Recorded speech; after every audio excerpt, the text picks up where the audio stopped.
Hi, Laura. Sorry. Hi, Claire. How are you today? Hello, I'm good. I'm good. How are you? I'm good. I'm good. And thank you and welcome to the Root of Our Health. And thank you for being here. It is a pleasure to have you on the show. I am so happy that you're here. So I'm so happy to be here. great.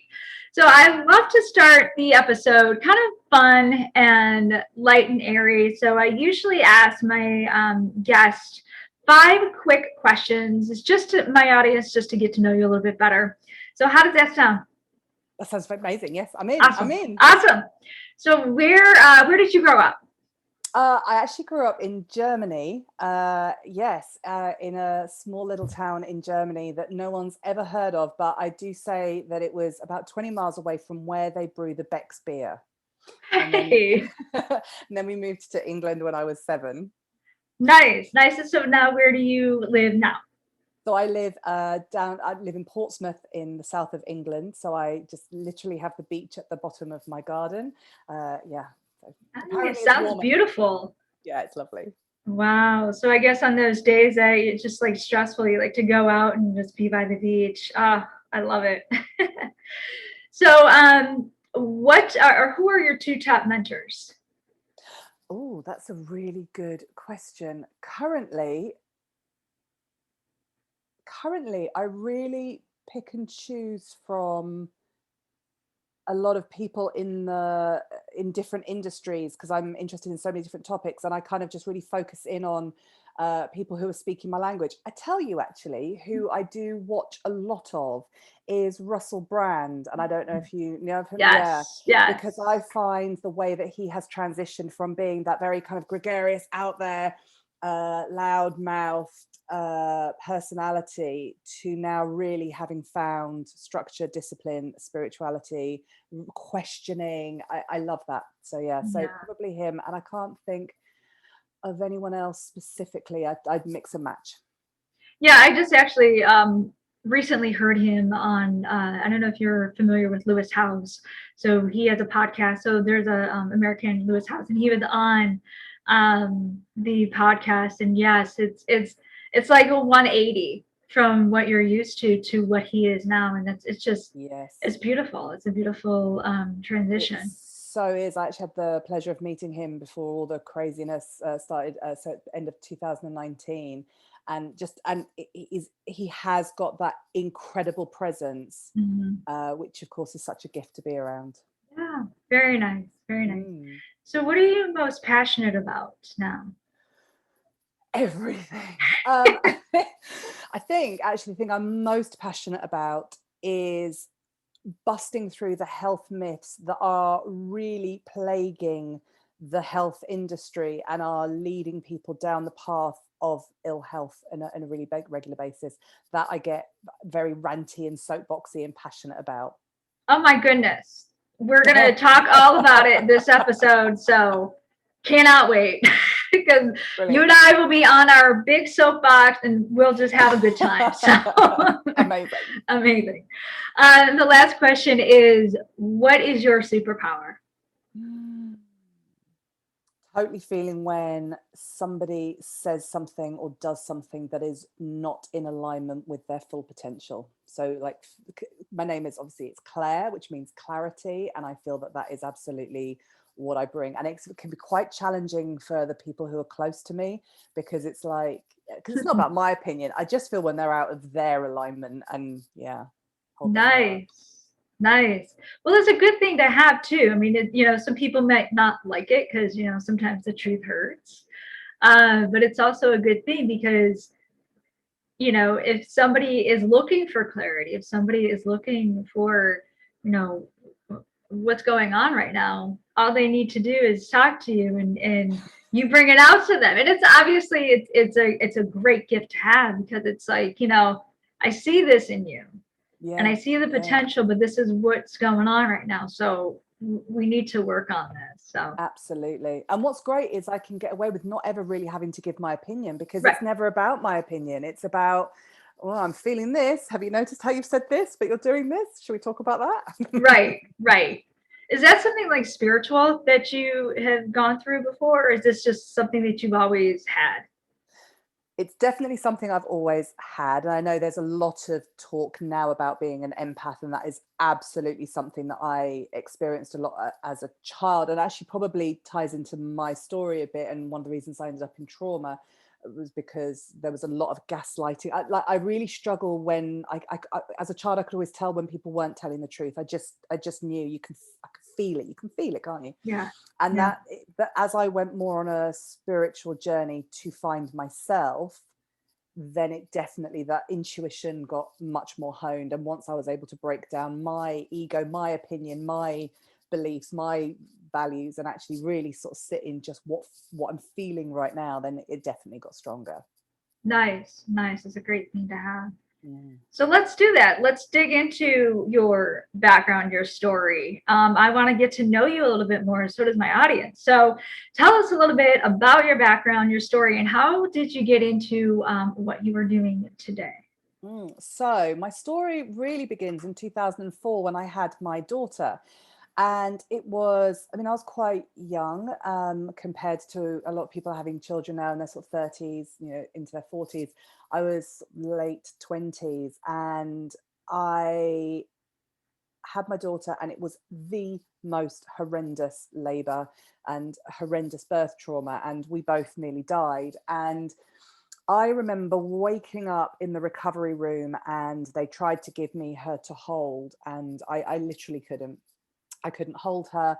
I was exhausted, and that exhaustion never left me. So after I had her, I basically spiraled into postpartum psychosis, postnatal depression.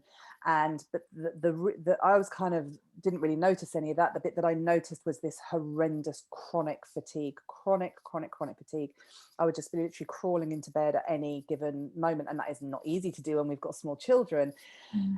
And I was trying really hard to find a way out, and there was nothing in the medical model because everything was looking normal according to them.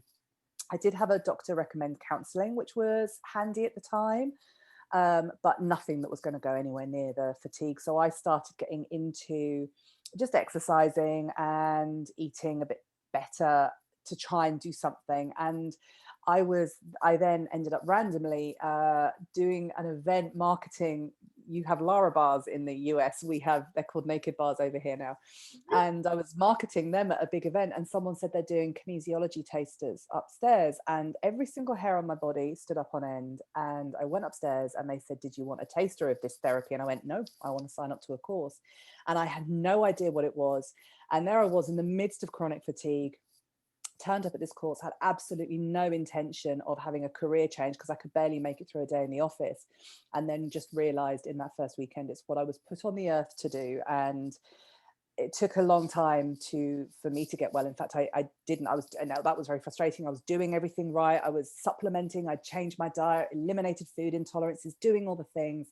I actually got diagnosed with PTSD when my daughter was 10, and I then had to go down the whole trauma rabbit hole to rewire my neural pathways and deal a lot even more with my childhood wounds and all of those things. And then eventually the one thing I then did get properly diagnosed with was just before I turned 40, my chronic fatigue actually turned into early menopause, so primary ovarian insufficiency.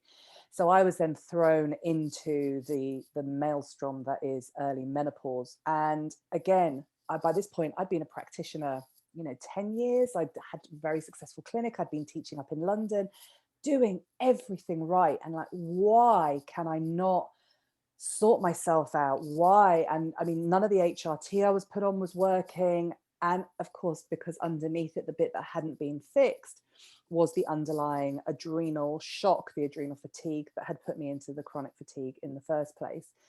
And that then sent me down a little bit of a hole of a lot of research, because there was nothing really addressing the fundamentals. And what I then started to discover was research that in parts has been talked about, but it's never been put together as a way of actually looking at the body, looking at how our diet absolutely impacts our stress levels, how our stress levels therefore has to impact how we're eating, and how both of those affect our sex hormones. And on the back of those, we call that the triangle of hormonal health, the 3 sets of hormones, but actually immune. So if you've got an autoimmune disease, or if you know struggling with immune issues, and digestive issues like irritable bowel syndrome, these are actually victims of this hormonal interplay being out of balance. And that then actually set us up to start writing some practitioner courses, which then we got told, you've invented a whole new form of kinesiology. So we had to create a college and write textbooks and start teaching people. And that's actually now turned into a wellness coach course for people who don't want to do kinesiology. It's turned into just stacks of podcasts and presenting and writing and blogging and all sorts of things, talking to people about this stuff that no one's talking about. And of course, the medical model still doesn't acknowledge anything to do with chronic fatigue. It doesn't really have anything for fibromyalgia apart from antidepressants. And I really believe now, especially with what's happened with the pandemic, and I don't know about you over there, but over here we're seeing a lot of something called long COVID, which of course is this, well, what is long COVID? Because for 14 years we've been calling it post-viral syndrome, aka ME, chronic fatigue, fibromyalgia, but the medical model aren't calling it that because they haven't got anything for it, and they can't. It's like, I don't know what goes on where we can't be seen to not have anything, so let's pretend and call it long COVID. So I'm really excited is the wrong word, because if this has affected you personally, I'm really sorry, but what I am excited about is there are now millions of people who are experiencing this condition that if anyone's experienced it, have been told that we're making it up. So now we're actually having conversations about the immune system. Now we're actually having conversations about why are our bodies so broken that they can't handle this viral infection, and it's putting us into this massive overwhelm situation. So yeah, I think in a nutshell, that's kind of why I do. That's where I've got to, this teaching about what's going on in our world and in our bodies that is causing all this fallout. Wow. Yeah, there's just so much to unpack there, because first of all, this came about because of your own story. I'm sure exhaustion, but you were basically like, okay, there's something more, and so you're frustrated that nobody's listening, that no doctor's listening.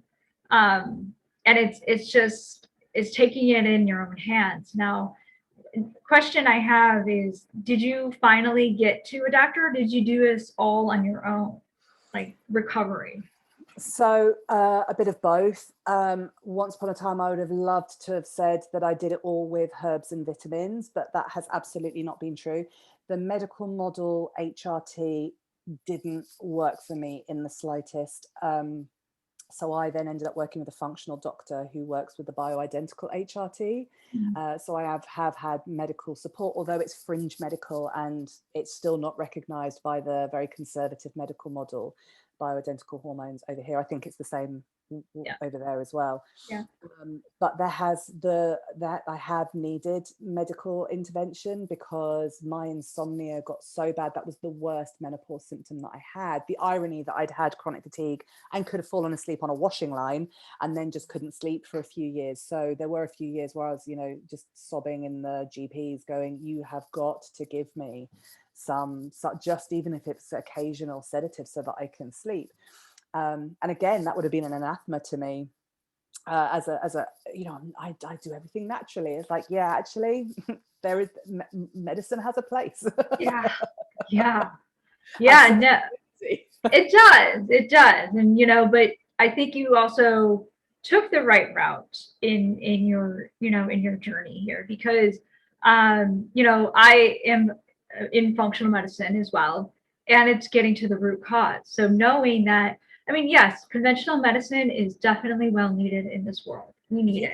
Absolutely. So it's not to say that it's not, needed, or it's very important, but to say what you were going through, I know, and that a lot of people, and especially a lot of women who do have these underlying conditions, are turned away because yes, the tests, especially the thyroid tests that are done in conventional, hospitals and whatnot, they're not thorough. And so they see the very minimal line, and they're like, you're fine. Here's some, like you said, antidepressants. So you get turned away, but deep down inside there's something there. Well, they're not functional tests, are they? Because Right. it will be, oh, well, we've done a blood test that shows you've got cortisol. Not what time of day is your cortisol peaking? Right. Or is there a bit too much of it? Or is there not enough of it? Just, oh yeah, you've got some of that hormone, so we're not worried. Or you have got thyroid hormones. Not, are they functioning? Are you converting them? Is your body utilizing anything effectively? Right. So it is really frustrating. And I know that there are many different types, for example, of the medical HRT, and I know you've got it in the States, but like a micronized natural progesterone that some women don't even know that they can have. Right. And so, I take great pleasure in saying, get off the, get off the synthetics, go and ask your doctor for this natural one. And they're always delighted. But actually, that isn't going to work for some women because it's got peanut oil in it, or it's made with soy lecithin. So some people are intolerant to those things. So they kind of have no choice but to end up down the functional medicine route with specialists. And the big complaint that I hear from people so often is we need deep pockets because the insurances aren't covering it, and we're expected to pay. And that is, I'm hoping that eventually that is what will change because of this kind of education, people like you and me telling the world that we need to stand up and ask for what it is that we need. And to kind of piggyback on that, in terms of insurance, I see it two ways. I see, yes, there's a part of me that says, yes, I want insurance for functional medicine doctors and practitioners and what you do. But at the same time, also, I think that that's a little bit more expensive, in my opinion, and really, ultimately, the insurance companies mostly are backed by pharmaceuticals and all of that. So who knows if it's going to get there? Who knows if it's going to get better? But right now, I am cool with paying out of pocket, just because I know where my money is going in terms of who is going to, what it's going for. But yeah, I can see both ways because insurance, it's insurance. It's kind of like having that stability that that people kind of need. But I also kind of want to talk. So you had PTSD and you were going through stress. So what were your symptoms that were showing up outside of being fatigued? Was there any other symptoms that were showing up that kind of highlighted this adrenal fatigue for you? Well, I mean, so right back at the very beginning, when I had my depression, I didn't know I was depressed. So this was in the first year postpartum. I didn't know I had postpartum psychosis. I just knew I couldn't be left alone with my baby. I thought it's because I didn't know then that that's what I had. But I kept getting urine infections or a uterine infection or this infection and that infection. And it was actually a really on the ball GP who said to me, I don't think you are getting infections. I think you're postnatally depressed. And I literally laughed at her and went, that's ridiculous. So initially, as I was saying about seeing the immune system as the victim, that's what I saw initially. My real adrenal symptoms were things like really bad postural hypertension. So I'd be fine sitting down, and then the second I'd stand up, it was just constantly, seeing stars, getting that like I'm going to black out. And I just thought that's because I had low blood pressure, but was just getting worse and worse and worse, and I didn't really know why. I really couldn't get a handle on sugar cravings, on hunger. I was, just really hungry a lot, even though I'd have a big meal. It was just, my body was, the signaling wasn't working properly in my body. Really bad irritable bowel syndrome. So, I could look, 7 months pregnant after I'd eaten, and bowels all over the place.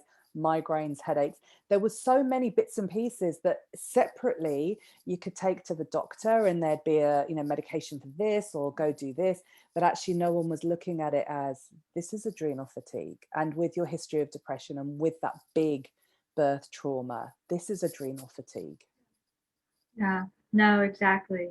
And, you know, some of the symptoms that you experienced is actually what I've experienced too. So a little, you know, story or my history a little bit, and how I got into also functional medicine and health coaching was because of my own adrenal fatigue story, and how I went through it. And it was all, you know, it was stress that, you know, not, it was, you know, burnout, stress. It was just in general, everything. I think I was putting a lot of stress on myself, but in addition, I was not happy with the, you know, the job that I was doing, and I felt I had more purpose and all of that. So it was more or less the stress that I brought on myself, but also I think, you know, working out hard every day. And it just showed up, like, you know, and I didn't have menopause, but I thought when I was very irritable. I was bloated. I had, like, my face was, you know, puffy, very irritable, cried all the time, like, you know, and I was fatigued. I was drinking coffee, more so than ever. And I was like, something's up. Like, you know, I can't have perimenopause. I was 41 at the time. So I'm like, I can't have perimenopause at this, in my eyes. I know that people, you know, women do at that age. And I'm like, yeah, it just didn't feel that. I'm like, okay, there's something. I hear people talk about thyroid this, thyroid that. So I finally went to a functional medicine doctor on my own, because I knew from what I heard, also about, and I just spoke about the thyroid test. And I just wanted a thorough thyroid test. And, you know, my doctor just told me, listen, you know, you have a, I think he did say adrenal fatigue, but it was also, he kind of explained the reserves of, you know, your hormones. And I was, so the conversion of the T4 to T3 wasn't there. It was just all this, and then my cholesterol was high. So just a lot of things out. I didn't have any B vitamin, or, you know, B vitamins in me.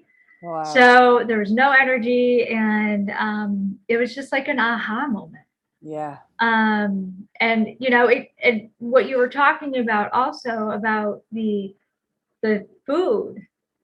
Now, I thought I was eating right, and I think I was eating at the time, because I was like, okay, I'm bloated. But somebody said on Instagram to do the carnivore diet, and that'll get rid of your bloat.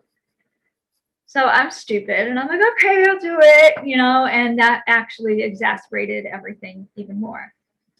But to your, you know, I wasn't digesting. So it's the digestion, because if you're, you know, if you're stressed, you're not eating properly. You're not breathing when you eat. You're still, you know, like in that stressed, you know, fight or flight, you know, mode all the time. So yeah, and it's just all together. And once you figure out, or once you have that help of, you got to not only your diet, but also don't do HIIT, like, you know, high intensity training every day. Oh my gosh. Running every day. Yoga, breathe. You don't have to kind of do a marathon every day, you know. I remember at a point in about 2014, just before I was having my perimenopausal diagnosis, and one of the things that was happening was, I like to call it the occult weight gain of menopause, because it's like it comes out of nowhere. Yeah. And I remember being so exhausted and going, I'm going to drag myself to the gym. And I had a PT session, and all they did was they put a step, and all I had to do was do a step up onto that step box. And I just remember looking at it and bursting into tears, because I haven't got the energy to do that. So why am I even here? Why am I here? But because I was putting on weight, I kept thinking to myself, well, I don't want to put on weight, so I need to exercise and keep flogging that dead horse. And And I think the thing that I've discovered with any of this adrenal fatigue issue is it doesn't come out of nowhere. Like, I know that Yeah. I was a perfectionist and I was hard on myself, you know, from a teen all the way through. I think there is very much, you know, I was born in the 70s, kid of the 80s. You know, I think we were one of the first generations, particularly of women, where it was, you can have everything, you can, you know, be whatever you want to be, but then you have to juggle, you know, work-life balance, and how do I have a relationship and still kind of have a social life and help deal with my kids and have a career, like asked no man ever. How do we juggle that? And so this amount of pressure that and then there's the body pressure and the self-esteem, you know, how you look, and just, oh my gosh, so much pressure. But what I have come to learn about adrenal fatigue is that there is also an addictive aspect to it, because I know that I've replaced, you know, I have to be so careful. I know as soon as I started to feel better, then I was like, oh, I've got more energy. Great. Yes. I'm going to take up cycling, and 8 miles isn't enough because I'm having such a nice time. I'm going to do 14 miles. And even in my head, it's not I'm going to beast myself. And it's not coming from that place. It's coming from this exuberance that I now have the energy, but then I'm exhausted for 2 days. So Yeah. I feel like there's so many people who are in this spiral of adrenal exhaustion, and it takes real self-awareness and mindfulness to go, no, just no. We are having a day of not exercising and no caffeine, and you are going to do something that is really dull and boring because you need the grounding. Yeah, no, I mean, and you know, you're not alone. You know, same way. And I know a lot of my listeners are the same way. And yes, because we're Gen Xers, it's like we took on and we take on a ton. And I always like to say that we're Wonder Women. We think that we're Yeah. Wonder Women. We think we can do it all and we can be all for everybody, but we are not all for ourselves. Um, and you know, and that's where I guess, you know, also this month is Mental Health Awareness Month, and Yeah. I've kind of brought it home to where self-care, we need self-care, and we So got to much. tell ourselves, you know, we gotta just breathe, just stop, you Yeah. know. Yeah. And like you, I was the same way. I was like, you know, going consistently on and on and on. And then, you know, yes, a week. I'll take a week off. Not a week off of working out, but like a week off of doing the high intensity stuff or doing the go, go, go stuff. But then you got to listen to your body too. You got to understand that, Mm-hmm. okay, yeah, you took that week off, but you can't just go back to where you were a week ago or 2 weeks ago. You got to ease on into it, either, you know, maybe 1 or 2 days, especially when we get older.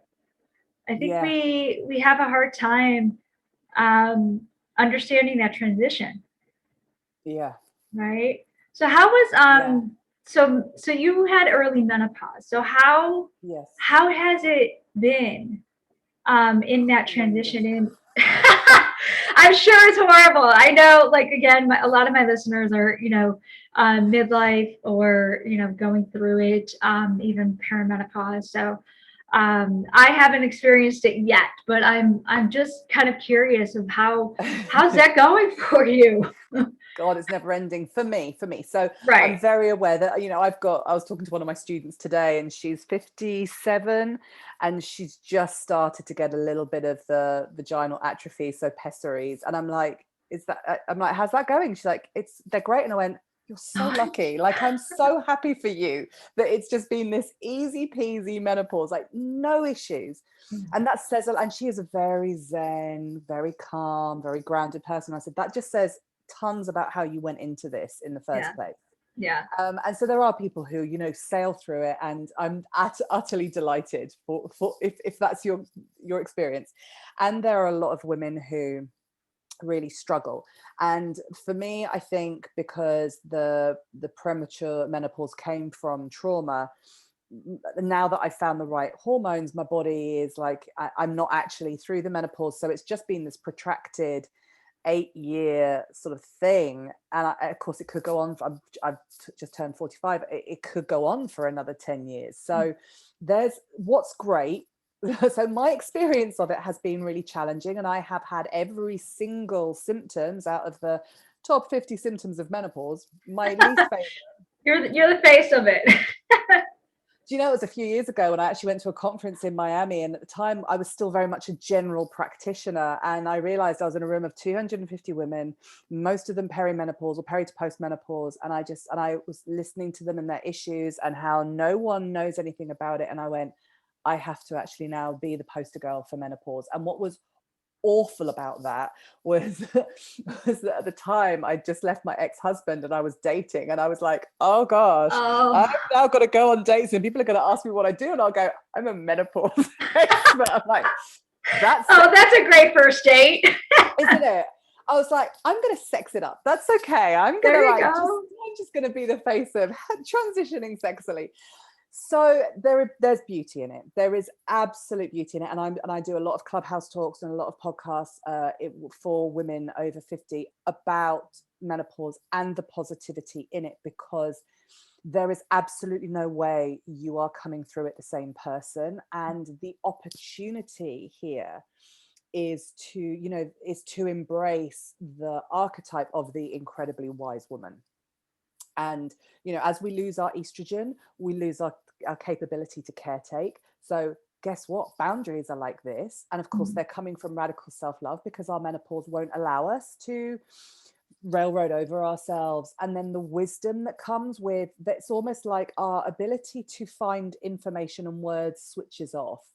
But that's all very logical. So actually what comes instead is this deep wisdom and knowing. And it's been quite interesting, because I kind of fluctuate between the two. I'm sort of like running on two streams, but I can feel the blessed relief of no longer bleeding. And I thought I would be devastated about that. And actually, because I loved my cycle and I loved that celebration of my womanhood, and actually, no, I feel the difference not having that, just more stable in my hormones. And there's real beauty and empowerment in it, and there's so much movement now, particularly over here. There's been, in the last couple of months, we've got really famous celebrities cracking open, doing documentaries on how badly women are treated actually going through this process. And of course, oh, you're through menopause, that's it, you're going to be craggy and we need to shove you in an old woman's home. But actually this real embracing of, hey, we're still those women that that we're still running, we're still the CEOs, we're still doing those things. It's just that we now have this whole other experience, but that is incredibly valid. And guess what? You're all going to go through it. So why don't we start talking about it? Yeah. So I've actually found it incredibly empowering. And if I'm really honest, I don't think I would have been able to get to the place in my career and with the knowledge that I've got. And it's been the most humbling experience. Like, there is no ego anymore. Once you go through the changes in my body, all of those things, I'm probably the best version of myself that I've ever been, and the menopause has absolutely contributed to that. That's beautiful. That's something, it's a great way to look at it. And it's a perspective, but it's not only a perspective, it's just the feeling that you have. Yeah. And and I think and here too, I know in the States that there's a lot of women talking about the beauty of menopause. It is a beautiful transition. And I think, those that experience the worst of it, and I don't know, you tell me, but I think maybe there's an underlying like health issue that goes with having all of those hot flashes and all of the, there's something. It's not just the menopause. There's something, obviously your gut, your, everything kind of 100%. plays right. So in order to have that beautiful transition, I think we also need to work on ourselves to get I was there. actually on a Clubhouse with a doctor the other week, and she said the best menopause will be the one that you started preparing for when you were 30. Yes. And that is with the right diet, not beasting yourself at HIIT classes, learning to be able to surrender, not panic so much, eat right, all of the things, that is absolutely nourishing your gut, nourishing your adrenals, so that as your ovaries switch off making those hormones, it's the job of your adrenals. Well, how can your adrenals make your progesterone and your estrogen if they're like, I have to make stress hormone? Right. So it's absolutely about nourishing yourself. And of course, our 30s is very often when we're child rearing, it's when we're busy at work. This is not the time we're planning for it. But if we can educate women now, because I think there's actually a phenomenon of the rise of the god awful menopause that we've been seeing in the last 10 to 15 years, and we'll probably see for another 10 years. I think it's this phenomenon of awful menopauses, which are from the Gen Xers, that we have to, I often talk about, she'd love it. I often talk about my Auntie Valda. Now, my Auntie Valda died a good few years ago now, in her 80s. So she was your stereotypical 50s housewife. She was glamorous to the day she died, but she was your stereotypical 50s housewife. And I think about her life, and I think about the way that we live our lives. And okay, yes, I understand that a lot of those women were bored and there was a lot of alcohol and drug addiction. I understand that. But I also look at there's beauty in the board, because they would do a bit of housework, sit down, cup of tea, listen to the radio. Then there'd be a flurry, and then they'd sit down. Whereas, of course, we go full out, full out, full out, full out. I've got a gap, quick, do this other thing, as opposed to, I'm just going to sit down and listen to the radio. Who does that? Right. Who does that with a cup of tea? I'm going to sit down. Nobody does that. No. And of course, these were the women that were just having the odd hot flush, whereas we are often going through these life-affecting. I mean, in the UK, menopause has now actually been classified as a workplace disability, so that women can actually have late starts, or businesses have to now take menopause into consideration. That shows how broken we are going into it. So you're absolutely right. Yeah. I mean, and it's something that we all have to go through. So why are we setting ourselves up for failure? Exactly. So we got to do that. So talk to me a little bit about kinesiology and how obviously I think kinesiology is more, the body, right? But how did you take it and formulate your new, I don't want to say outlook, but, kind of formulate it according to what you're teaching and how, what you've been through. So how did that go, and how did that come about? So kinesiology stemmed from chiropractic, and it was an American chiropractor, Dr. Goodhart, who discovered that there are actually, at its core, there are 42 muscles in the body that are linked via the nervous system to organs. And we also use the Chinese meridian system. But so essentially, you could watch someone, let's say they're walking, but from their hip, their legs kicking out. That could be an issue with their glutes. But underneath the glutes, or connected to the glutes, is actually the ovaries. So I'm always looking at women with hip issues. I'm going straight to hormones. Or there are issues when you can watch someone running and you go, oh, that's that big muscle on the inside of your leg. That's related to your adrenal glands. So kinesiology is amazing, because we can start to look at the body, and as how you walk and how you sit and all these things start to tell you which muscles aren't firing properly. And then you start to get a clue of what's going on in the organ structures underneath. And then we look biochemically at nutritional support. We look at food that could be causing intolerances. We do structural rebalances. So it's quite an in-depth and amazing therapy. But the way that we're taught it over here, so in America, you do have to be a doctor of chiropractic or a doctor to do kinesiology. Over here, we have courses for the layperson that have now become professional practitioner training courses. But the way we were taught it is, here's a stack of different techniques, loads of techniques, but you don't really know what to do. And it's almost like I've been given 2,000 techniques, and now someone comes in, and people come in, of course, saying, oh, I've got, I don't know, one of my favorites, ankylosing spondylitis. And you sit there going, I don't know what that is.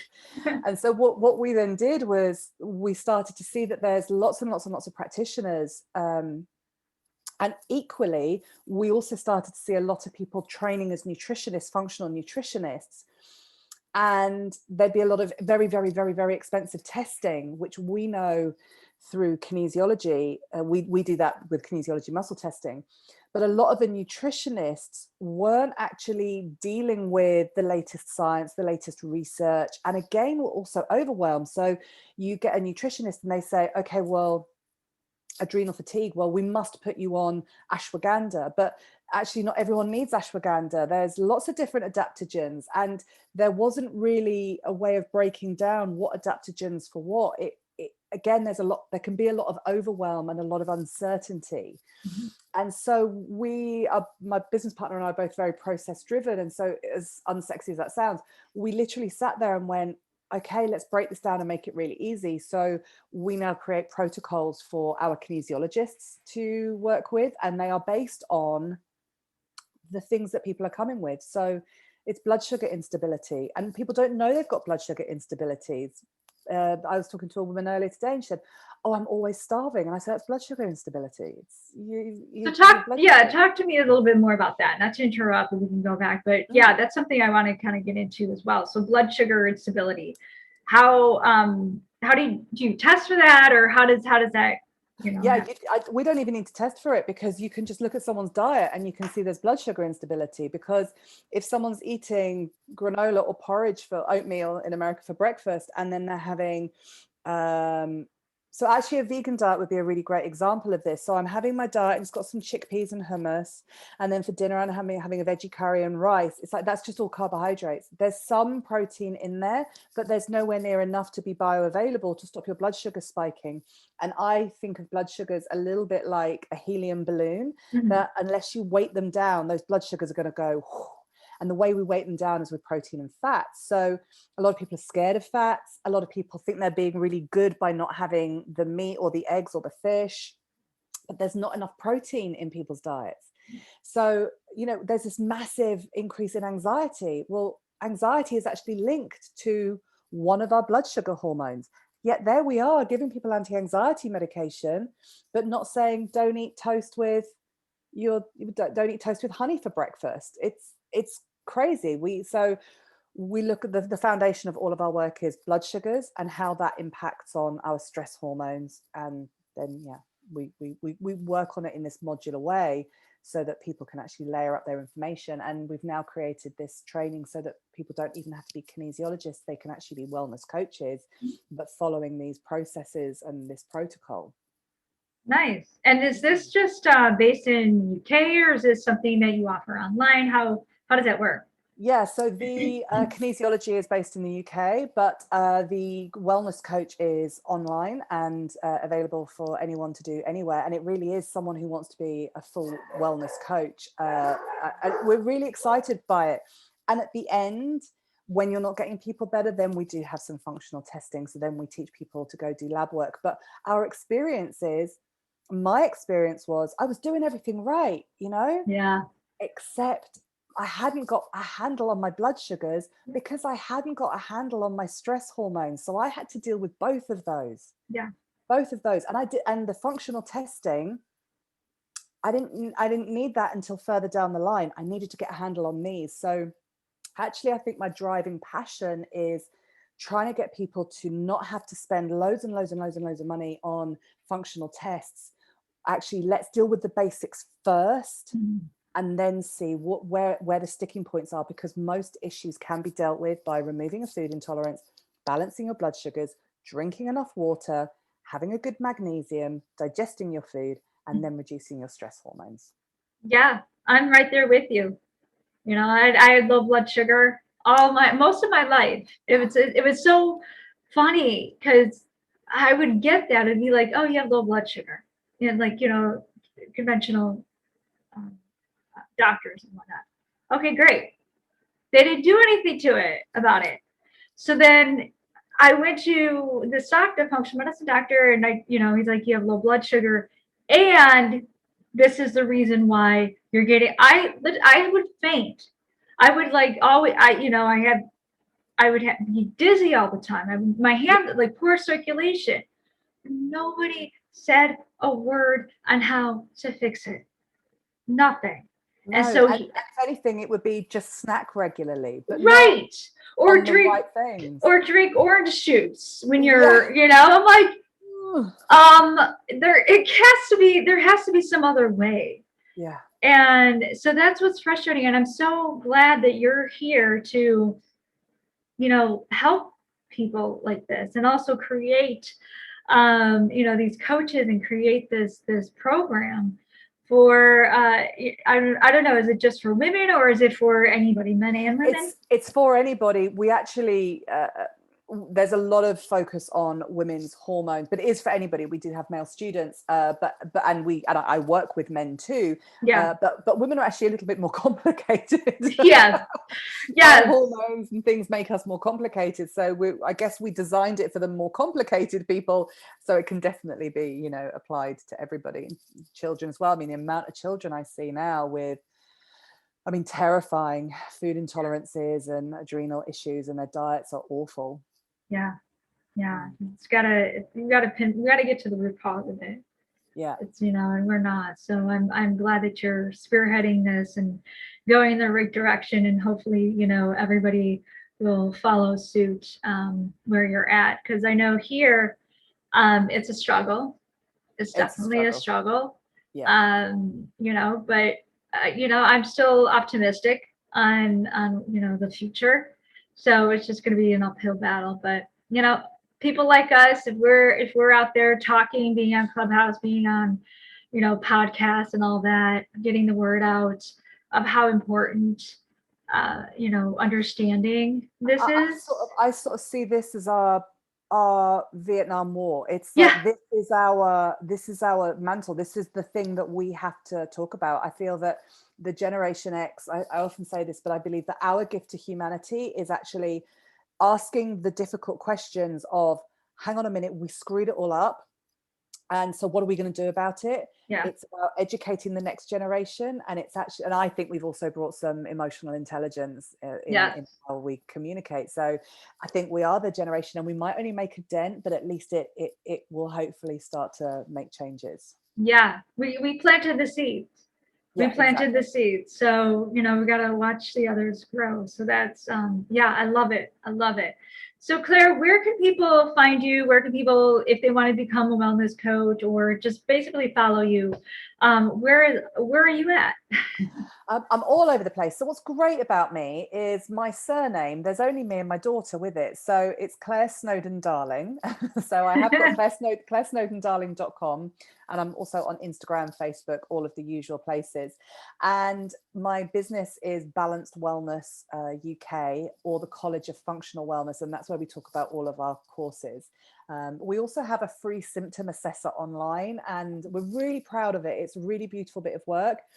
And basically, it's just a couple of questions. It takes about 3 minutes to fill in. And then the whole purpose of it is it will tell you which hormone pathway you need to work on. So is it blood sugars? Is it stress?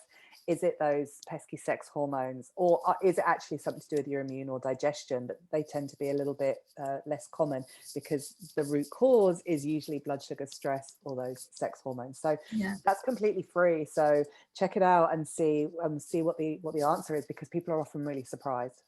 Yes. And we all have to understand where we're at right now, right? We have to, that's our base. So take that quiz, take that, test, and see where you're at. And then hopefully, you go from there. So that's awesome. Well, before I get to the final question, Claire, I want to acknowledge you. I want to acknowledge you because, like I said, we need more people, more women like you, kind of spearheading this problem, this issue that we're having in our lives. And it's not as shallow as eat right or work out. Sometimes that can be even worse for you, right? That we've already noticed that. We've already been through that. That it's not just the eat clean and work out all the time type of deal. It's the getting to that root. What is really causing your fatigue? What is really causing your digestive issues? What is really causing this? And just understanding a lot of it has to do with your hormones. A lot of it has to do with your lifestyle, your stress, your traumas, everything like that. And we're a whole person. So you going out there, creating this program, creating these wellness coaches and spreading the word. I just want to acknowledge you and say how much I will support you and will support you down the line, and we'll definitely talk more about this. So thank you so much for showing up too. Thank you. And thank you for showing up and, you know, using your time and resources to get messages like this out there, because this is how we will change the world. Yes, definitely. So last question I have is, can you leave us with your favorite quote or words of inspiration? Oh, there's so many. There's so many. That's such a good question. What is one of my favorites? You know what? I was actually talking about this earlier today. I was doing a film for young women on mental health issues, because it's mental health awareness. And one of my favorite things is being this human experience is challenging, and it's challenging for everyone. And the difficulty is everyone says, I want to be happy. I want to be happy. I want to be healthy, and I want to be happy. The problem is there's many experiences to being human. And saying that is like saying, I'm looking out the window, looking at a rainbow, but I only want to see the color blue. So my words of wisdom are, I believe that the journey through our physical health issues and through our emotional health issues or our mental health issues is actually to really learn how to be with what is, and to learn how to experience all of those colors and to be with the discomfort. It doesn't mean we don't want to change it or that we want to work towards finding a different experience, but actually this too shall pass. Beautiful. I couldn't agree more. Love it. Thank you so much, Claire, for being here and for being who you are. So love it. Thank you for a gorgeous conversation. Great. All right. Well, you have a good one. You too. Thank you.